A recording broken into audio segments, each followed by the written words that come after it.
News টুডেতে আপনাদেরকে স্বাগত। আমি দেখে নিচ্ছি এই মুহূর্তের বিশেষ কিছু খবর। সুপ্রিম কোর্টে আরজিকর ঘটনা মামলার প্রথম দিনের শুনানিতেই প্রশ্নের মুখে পড়তে হলো কলকাতা পুলিশ এবং আরজিকরের প্রাক্তন অধ্যক্ষ সন্দীপ ঘোষের ভূমিকায়। এবার বৃহস্পতিবারের মধ্যেই সিবিআইকে স্ট্যাটাস রিপোর্ট জমা দিতে হবে এমন নির্দেশ দিয়েছে সুপ্রিম কোর্ট। আরজিকরের আজ এবার করানো সুপ্রিম কোর্টে চিকিৎসক তরুণী ধর্ষণ ও খুনের ঘটনায় যখন তোলপাড় তিলোত্তমা, সেই সময় অনেক কিছুই ঘটে গিয়েছে রাজ্যে। তরুণী ধর্ষণ, খুন, তাকে আত্মহত্যা বলা প্রথমে, চিকিৎসকদের নির্দিষ্ট বিশ্রাম কক্ষ না থাকা, তৎকালীন অধ্যক্ষের ভূমিকা, বিক্ষোভের জেরে অধ্যক্ষের ইস্তফা, 24 ঘন্টার আগেই সমপদে অন্য কলেজে বহাল, বিক্ষোভের মাঝে হাসপাতালে হামলা, আর সেখানে পুলিশের ভূমিকা। মঙ্গলবার আরজিকরের ঘটনায় সুপ্রিম কোর্টে মামলার প্রথম দিনের শুনানিতেই প্রশ্নের মুখে পড়তে হল কলকাতা পুলিশ এবং আরজিকরের প্রাক্তন অধ্যক্ষ সন্দীপ ঘোষের ভূমিকাকে। আরজিকর মেডিকেল কলেজ কর্তৃপক্ষ কেন প্রথমে এফআইআর করেননি সেই নিয়ে ক্ষোভ প্রকাশ করেছেন প্রধান বিচারপতি ডিওয়াই চন্দ্রচূড়। শুধু তাই নয়, কিভাবে হাসপাতালে ভাঙচুর হলো তা নিয়েও বিস্ময় প্রকাশ করেছেন তিনি। কেন প্রথমে ঘটনাকে আত্মহত্যা বলা হলো, কেন দেরি এফআইআর করতে, নির্যাতিতার নাম ছবি কিভাবে প্রকাশ্যে এলো, কেনই বা কোনো বিশ্রাম কক্ষ থাকবে না ডাক্তারদের জন্য। মঙ্গলবার শুনানির শুরুতে এমনই সব প্রশ্ন তুলল প্রধান বিচারপতির ডিভিশন বেঞ্চ। প্রধান বিচারপতির মন্তব্য, বিকেলে ময়নাতদন্তের রিপোর্টে বলা হয় খুন, এফআইআর দায়ের হলো বেলা 11:45। তার আগে কি করছিলেন অধ্যক্ষ ও কলেজ কর্তৃপক্ষ? প্রশ্ন প্রধান বিচারপতির। আরজিকরের মহিলা চিকিৎসককে ধর্ষণ ও খুনের মাঝে যখন প্রতিবাদ চলছিল হাসপাতালে, সেই সময় ইস্তফা দিয়েছিলেন তৎকালীন অধ্যক্ষ সন্দীপ ঘোষ। কিন্তু বিকেলের মধ্যেই তাকে আবারও অন্য একটি হাসপাতালে একই পদে বসানো হয়। অধ্যক্ষ পদে ইস্তফা দেওয়ার পর কিভাবে সন্দীপকে আবারও অন্য কোথাও বদলির নির্দেশ দেওয়া হলো তা নিয়েও প্রশ্ন তুলেছে সুপ্রিম কোর্ট। প্রধান বিচারপতি জানতে চেয়েছেন তাকে সাসপেন্ড করা হয়েছে কিনা। জবাবে রাজ্য জানিয়েছে সন্দীপ ঘোষকে আপাতত ছুটিতে পাঠানো হয়েছে। শুধু সন্দীপ বা আরজিকর কর্তৃপক্ষের ভূমিকা নয়, কলকাতা পুলিশের ভূমিকাতেও একইভাবে ক্ষোভ প্রকাশ করেছে সুপ্রিম কোর্ট। আগামী শুক্রবার এই মামলার পরবর্তী শুনানি রয়েছে। তার আগে বৃহস্পতিবারের মধ্যে সিবিআইকে স্ট্যাটাস রিপোর্ট জমা দেওয়ার নির্দেশ দিয়েছে প্রধান বিচারপতির ডিভিশন বেঞ্চ। ওই একই দিনে আরজিকরে ভাঙচুরের ঘটনায় রাজ্যকেও রিপোর্ট জমা দিতে হবে। ভাঙচুরের ঘটনায় কি পদক্ষেপ করেছে রাজ্য তা বৃহস্পতিবারের মধ্যেই জানাতে হবে শীর্ষ আদালতে। আরজিকরের ঘটনায় রবিবারই স্বতঃপ্রণোদিতভাবে মামলা গ্রহণ করে supreme court. High news network. RG Kar medical কলেজের নিরাপত্তার দায়িত্বে এবার কেন্দ্রীয় বাহিনী। মঙ্গলবার সুপ্রিম কোর্টে আরজিকর মামলার শুনানি ছিল, আর সেই শুনানিতে প্রধান বিচারপতি ডিওয়াই চন্দ্রচূড় জানান, আমরা আরজিকর হাসপাতালে কেন্দ্রীয় বাহিনী মোতায়েন করছি, চিকিৎসকরা যাতে আবার কাজে ফিরতে পারেন তাই এমন সিদ্ধান্ত এমনটাই বলে জানিয়েছেন শীর্ষ আদালত। আরজিকরে সিআইএসএফ এর জওয়ানদের মোতায়েনের নির্দেশ দেওয়া হয়েছে সুপ্রিম কোর্টের পক্ষ থেকে।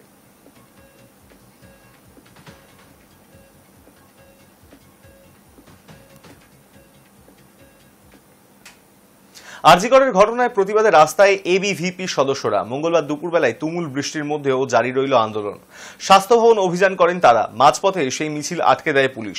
দুপক্ষের মধ্যেই ব্যাপক ধস্তাধস্তি শুরু হয়। আন্দোলনকারীদের রীতিমতো লাঠিপেটা করা হয় বলে অভিযোগ। বৃষ্টি মাথায় নিয়ে সল্টলেক সিটি সেন্টারের কাছে জমায়েত করে এবং সেখান থেকেই মিছিল করে স্বাস্থ্য ভবনের উদ্দেশ্যে রওনা দেয় এবিভিপি সদস্যরা। কিন্তু ইন্দিরা ভবনের কাছে মিছিল আটকে দেয় বিধাননগর পুলিশ। মিছিল ছত্রভঙ্গ করতে পুলিশ লাঠিও চালায় বলে অভিযোগ।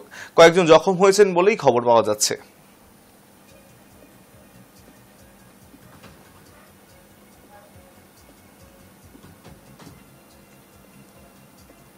আরজিকর কাণ্ড নিয়ে যখন তার মন্তব্যে তৈরি হয়েছে বিতর্ক, সেই সময় এক্স হ্যান্ডেলে নিজের ছবি মুছে কালো করলেন ভারতের প্রাক্তন অধিনায়ক সৌরভ গঙ্গোপাধ্যায়। আরজিকর কাণ্ডে কি প্রতিবাদী সৌরভ গঙ্গোপাধ্যায়? সোমবার রাত 10:20 এক্স হ্যান্ডেলে ভারতের প্রাক্তন অধিনায়ক তার প্রোফাইলের ছবিটি পাল্টে কালো রঙের ছবি সেখানে দিয়েছেন। এর কারণ কিছু না জানালেও মনে করা হচ্ছে আরজিকরের ঘটনার প্রতিবাদ করার জন্যই তিনি এরকম করেছেন। আরজিকরের ঘটনার প্রতিবাদে শহর জুড়ে প্রতিবাদ চলছে। সাধারণ মানুষের সঙ্গে পথে নামছেন বিশিষ্ট ব্যক্তিরাও। শুধু ডাক্তাররাই নন, প্রতিবাদী পথে সাধারণ মানুষ থেকে টলিউড আইনজীবী সকলেই নেমেছেন। প্রত্যেকের দাবি একটাই, বিচার চাই। সমাজ মাধ্যমে অনেকেই নিজেদের প্রোফাইল পিকচারে কালো রঙের ছবি ব্যবহার করছেন। এটাও আরজি করের ঘটনার একটি প্রতিবাদ। এরই মাঝে টুইটারে নিজের ছবি সরিয়ে সেখানে কালো রঙের ছবি বসালেন সৌরভ গঙ্গোপাধ্যায়। এর আগে সৌরভ গঙ্গোপাধ্যায়কে জিজ্ঞাসা করা হয়েছিল, ভবিষ্যতে আবার যদি রাত দখলের কর্মসূচি নেওয়া হয় তিনি কি পথে নামবেন? ভারতীয় ক্রিকেট দলের প্রাক্তন অধিনায়ক তখন জানিয়েছিলেন, দেখা যাক। ডোনা গাঙ্গুলির নাচের স্কুলের পক্ষ থেকে আরজিকর কাণ্ডের প্রতিবাদে মিছিলের আয়োজন করা হয়েছে, যদিও সেই মিছিলে সৌরভ থাকবেন কিনা তা জানা যায়নি। উল্লেখ্য, আরজিকরের ঘটনাকে একটি নির্দিষ্ট ঘটনা বলে উল্লেখ করে বিতর্কে জড়িয়েছিলেন সৌরভ গঙ্গোপাধ্যায়। তারপরই সোমবার নিজের প্রোফাইল সরালেন ভারতের প্রাক্তন অধিনায়ক। Hi news network. আরজিকরের ঘটনায় নারী সুরক্ষা নিয়ে উঠছে প্রশ্ন। এবার জেলা প্রশাসনের তরফে বসিরহাট সীমান্তে বিশেষ প্রশিক্ষণপ্রাপ্ত মহিলা পুলিশ বাহিনী করবে নারীদের সুরক্ষা। দিনের কলেজ হোক কিংবা কাজ সেরে রাতে বাড়ি ফেরা, নারীদের সুরক্ষায় টহল থাকছে বিশেষ প্রশিক্ষণপ্রাপ্ত মহিলা উইনার্স টিম। রাতে মহিলাদের সুরক্ষা নিশ্চিত করতে বসিরহাট সীমান্ত জুড়ে থাকবে এই বিশেষ বাহিনীর এই টিম।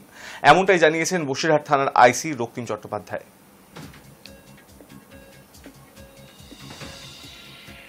মহিলাদের সুরক্ষার জন্য, বাচ্চাদের সুরক্ষার জন্য সেই টিম আমাদের আগের মতনও এখনও সক্রিয় আছে এবং স্কুল টাইম, কলেজ টাইম এগুলো বা সন্ধ্যের দিকে পার্ক এরিয়া বা বাজার এরিয়া যেমন এরা মুভমেন্ট করে, সেরকমভাবে আমরা রাত্রের দিকেও নজর দিচ্ছি। বিশেষ করে হসপিটাল এবং যেগুলো একটু ফাঁকা ফাঁকা জায়গা, সেই জায়গাগুলোতে আমাদের উইনার্স টিমের মুভমেন্ট আবার নতুন করে শুরু হয়েছে এবং এখন বিভিন্ন ছোট গাড়িতে এবং মোটরসাইকেলে, স্কুটিতে তারা মুভ করছে।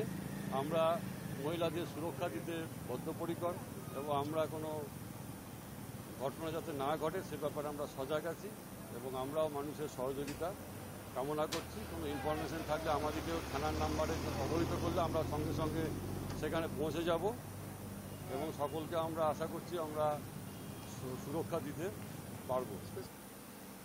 মদ্যপ অবস্থায় বেপরোয়া গাড়ি চালিয়ে দুর্ঘটনা, গ্রেপ্তার ছোট পর্দার নায়ক সম্রাট মুখোপাধ্যায়।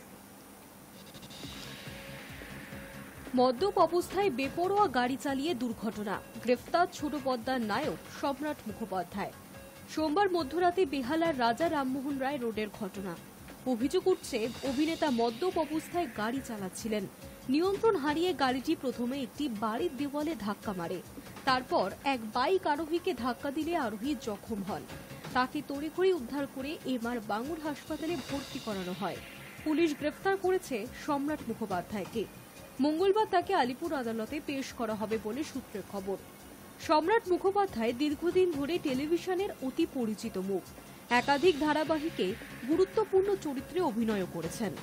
সম্রাটের স্ত্রী ময়না মুখোপাধ্যায়ও একজন অভিনেত্রী। সম্রাটের নিজের নৃত্য ও অভিনয়ের প্রশিক্ষণ কেন্দ্র রয়েছে। শোনা গিয়েছে, সোমবার রাতে নিজের কাজ সেরে গাড়ি চালিয়ে বাড়ি ফিরছিলেন তিনি। বেহালার রাজা রামমোহন রায় রোডের কাছে দুর্ঘটনাটি ঘটে। রাস্তার সিসিটিভি ফুটেজ খতিয়ে দেখেই পুলিশ অভিনেতাকে গ্রেফতার করেছে। High news network.